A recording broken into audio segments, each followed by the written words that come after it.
Що працює на народ, хліб не краде, не привласнює завод. Рівноправство для жінок в суспільному житті. Вони матері дітей, без них немає сім'ї. Сім'ям житло, щоб у них все було, щоб народжувати дітей і дитятко росло. Медицинська допомога незалежно від грошей, повноцінне лікування і для бідних людей. Бабусям, дідусям, які все побудували, пенсії попіднімать, щоб не голодували, щоб не стидно було вийти погулять, вдіти гарний костюм та гуцулку станцювать. Вільний доступ до ресурсів незалежно від зв'язків, незалежно хто ти є і від статусу батьків. Вільний розвиток людей без державного пресу, тільки так ми досягнемо прогресу.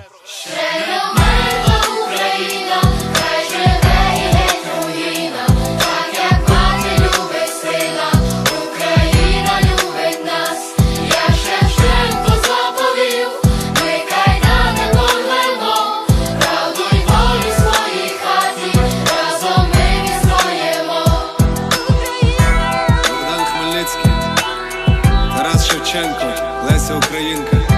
Хто наступний? Культу сили та грошей. Стоп!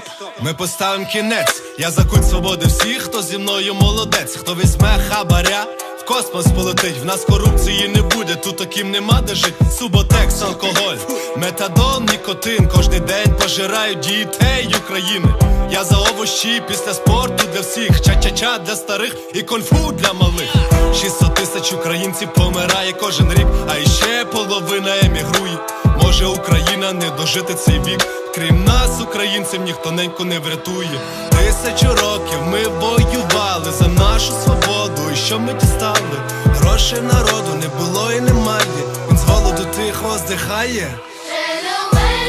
Україна, хай живе і геть руїна, так як мати любить сина, Україна любить нас, як Шевченко заповів, ми кайданами рвемо, правду й волю в своїй хаті, разом ми відстоїмо.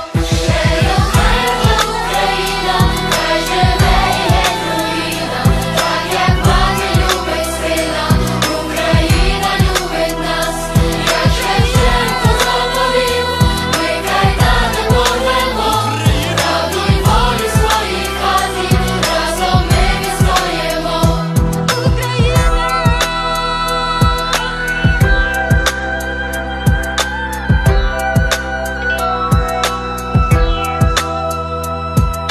Набридло терпіти, так не можна жити. Тільки разом зможем все змінити. Набридло терпіти, так не можна жити. Тільки разом зможем все змінити.